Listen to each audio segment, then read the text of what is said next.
छत्रपती संभाजीराजे यांच्या पुतळ्याचे दलित समाजातर्फे भव्य स्वागत. छत्रपती संभाजी महाराज यांच्या पुतळ्याचे शहरात ठिकठिकाणी उत्साहात स्वागत करण्यात आले. शहराच्या प्रमुख मार्गावरून निघालेल्या मिरवणुकीत नागरिकांचा उत्स्फूर्त सहभाग होता.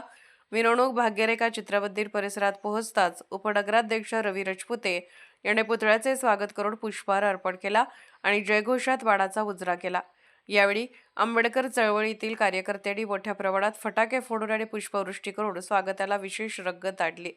परिसरात छत्रपती संभाजी महाराज की जयच्या घोषणा घुमत होत्या आणि नागरिकांमध्ये अपार उत्साह दिसून आला. यावेळी आमदार राहुल आवाडे, माजी आमदार प्रकाश आवाडे, धनाजी डोईफोडे, किरण पोवार, गणेश जाधव यासह अन्य मान्यवर उपस्थित होते. या कार्यक्रमात संभाजीराजे आणि दलित समाजातील ऐतिहासिक संबंधांची आठवण करून देण्यात आली.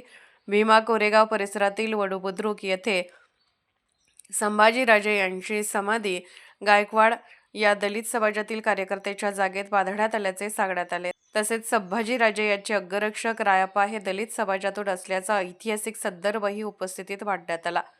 या नात्यामुळे संभाजी महाराज आणि दलित समाज यांच्यातील भावनिक जवळीक आजही कायम असल्याचे वक्त्यांनी सांगितले. कामगार चाळ, Siddharth housing society, Mahatma Gandhi housing society आणि शहरातील दलित समाजाच्या वतीने संभाजीराजे यांच्या मिरवणुकीचे कौतुक करण्यात आले.